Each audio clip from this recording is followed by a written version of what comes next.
إن الحمد لله نحمده ونستعينه ونستغفره ونعوذ بالله من شرور أنفسنا وسيئات أعمالنا من يهده الله فلا مضل له ومن يضلل فلا هادي له أشهد أن لا إله إلا الله وحده لا شريك له وأشهد أن محمدًا عبده ورسوله يا أيها الذين آمنوا اتقوا الله حق تقاته ولا تموتن إلا وأنتم مسلمون يا أيها الناس اتقوا ربكم الذي خلقكم من نفس واحدة وخلق منها زوجها وبث منهما رجالا كثيرا ونساء واتقوا الله الذي تساءلون به والأرحام إن الله كان عليكم رقيبا يا أيها الذين آمنوا اتقوا الله وقولوا قولا سديدا يصلح لكم أعمالكم ويغفر لكم ذنوبكم ومن يطع الله ورسوله فقد فاز فوزا عظيما أما بعد. A couple of years ago, there was a father who used to live next to the masjid,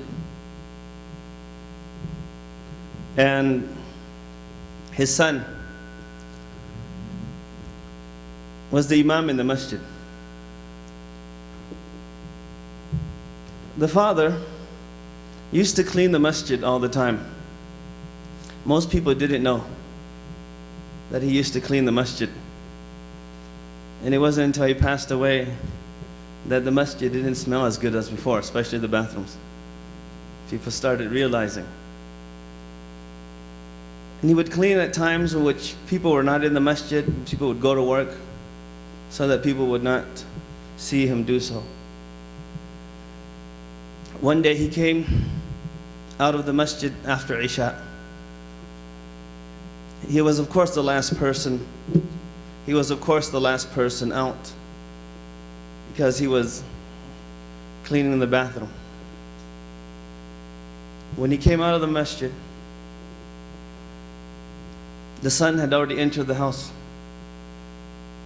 That son heard a gunshot.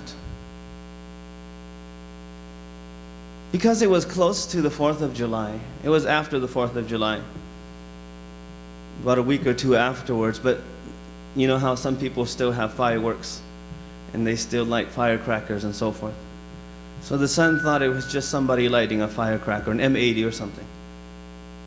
And then all of a sudden, he heard his father calling him out. And he said, "Son, somebody shot me." And so he went out of the back door and he saw his father on the ground. He was bleeding. He had been shot in the abdomen. His father looked at him and said, "Ashhadu an la ilaha illallah wa ashhadu anna Muhammadan Rasulullah." So the son said to him, "Father, I don't care who speaks to you after this. Let these be your last words."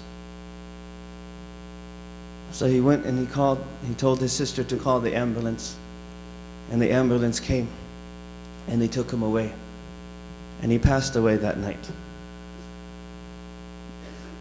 The police officer came to the son and he said to him, he was asking him of the whole incident of what had happened. So the son brought him around the masjid to check out the masjid. And he was asking him a few questions. And that was it. The next day, a friend of that son came to him. He said, "Brother, you made great da'wah." So he said to him, "I didn't speak about Islam. How did I make great da'wah?" He said, "The detective was so impressed by your calmness. He said he had seen so many crime scenes in his lifetime.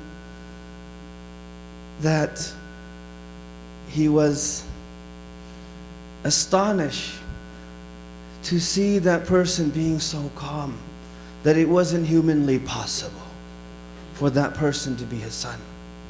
And the detective even said, I even was suspecting that he might have done something, had to do something, because he was so calm. And so the son told his friend, he said, the reason why I was calm was because I heard my father saying, La ilaha illallah. And those were his last words. And then he said to him, he said, I wanted to be that person.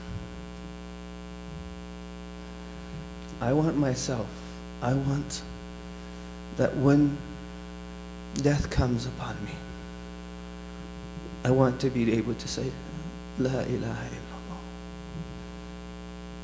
But I don't know if I can or not. I ask Allah that He keeps me firm. But my father got what I wanted. I was sad that he had passed away. But because I heard those words, it calmed me down. Because his last words were La ilaha illallah. And that detective was very, very impressed. He said, that's not humanly possible. That is somebody who has divine inspiration. Somebody who has very strong faith. Somebody that's not normal. And so my friend, he said to him, he said, that's a Muslim in times of calamity. That's a believer in times of calamity. That's how he is. Some of you maybe have heard this story. That was my father, who was shot in front of the masjid a couple of years ago. A Muslim, when he's afflicted with a calamity and something happens, no matter what situation, what circumstances it's in, it's always good for him. It's always good for him. He's always in a state of tranquility and peace. Why? The Messenger of Allah sallallahu alayhi wa sallam said so in hadith in Sahih Muslim. He said, عَجَبًا لِلْأَمْرِ الْمُؤْمِنِ. The affair of the believer is strange. إِنَّ أَمْرَهُ كُلُّهُ خَيْرٌ. Everything that happens to him is always good. وَلَيْسَ ذَلِكَ إِلَّا لِلْمُؤْمِنِ. And nobody is in this state except for the true believer. إِذَا أَصَابَتْهُ السَّرَّاءُ شَكَرَ فَكَانَ خَيْرًا لَهُ. When something good happens to him, he's thankful and it's good for him. وَإِذَا أَصَابَتْهُ الضَّرَّاءُ صَبَرَ فَكَانَ خَيْرًا لَهُ. And when a calamity befalls upon him or something bad happens to him, he's patient. And it's also good for him. He's patient. And it's good for him. The calamities that have occurred all over the world, whether it be earthquakes, floods, like there were floods in Ramadan in Pakistan. All those calamities that have befallen upon Muslims and non-Muslims alike. All those calamities that have happened, they are a test for those people that are in that area. And they are also a test for us living around the globe. A test, physical test for them, but a spiritual test for us to see how we behave when we hear about our brothers and sisters and our brothers in humanity. When we hear about them, of how we behave in how we look at it.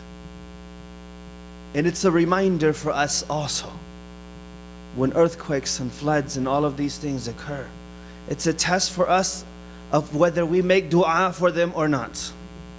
It's a test for us whether we spend to help our brothers and sisters who are in need or not. So all the calamities that are happening around us is a test for them. And believe it or not, these are all tests and trials and tribulations for all of us also, of how we as Muslims behave. And so we have to understand the true perspective, the Islamic perspective in times of calamity, whether it befalls upon us or others. Why? Because I remember a priest who was with me. For some reason, he was sitting next to me. This was a talk at one of the universities. They invited him to speak also. And just something had happened in, I think it was the earthquakes in Pakistan a couple of years ago. And so he asked me, he said, I want to know. Because he says, I'll tell the truth, I don't know why God does all of this. God said He's a loving God, but so why did so many people die? He doesn't know. He's a priest. But he's honest enough to say that he himself doesn't know. So I spoke to him a little bit about the Islamic perspective on calamities. And I didn't finish because it was time for me to get up and speak. So I continued what I was speaking to him, to the people. And I was just speaking to him because I thought it was interesting. And it was, I was supposed to speak about Islam. I said, this is a perfect opportunity. He wants to know what the Islamic perspective upon this is. So that's what I'm going to do. I changed my whole topic, took my notes aside, and started speaking about that. And people were, they were surprised to see what the Islamic perspective on it is. And so it's very important for us to know for that reason, for those reasons I have mentioned. And also, you have to understand that the calamities, earthquakes, have been increasing, and they will continue to increase. The storms, the disasters, everything that's happening, everything that we hear about, almost every week we hear about an earthquake. It will continue, and at the same time, it will continue to increase. How do we know? Because our Prophet ﷺ told us so. And sometimes we're always thinking, when you watch the news, we think that that's going to happen to those. It's other people. We never think it's us. But maybe tomorrow, or after tomorrow, next week, next month. You never know. Maybe the next place that people will be speaking about around the world will be Minneapolis. We don't ask for it. We ask Allah subhanahu wa ta'ala to save us from all trials and tribulations and calamities. We ask Allah subhanahu wa ta'ala to protect us from it. But when we're faced with it, then we have to be firm. If we're faced with it, we have to be firm. How do we know that these things will occur? The calamities and so forth will increase? Because the Prophet sallallahu alaihi wasallam himself, he said in Sahih Bukhari and Muslim, and also in other books of hadith, we have abundant information, almost mutawatir. Mutawatir means it has come to us from so many sources that it's not possible for it to be a lie. Some of these things that will occur. So many companions heard it and they passed it on to so many people. It's like anybody who doubts that any of these things will happen is like they're doubting that Imam Shafi'i ever existed, or that George Washington was actually the first president of the United States.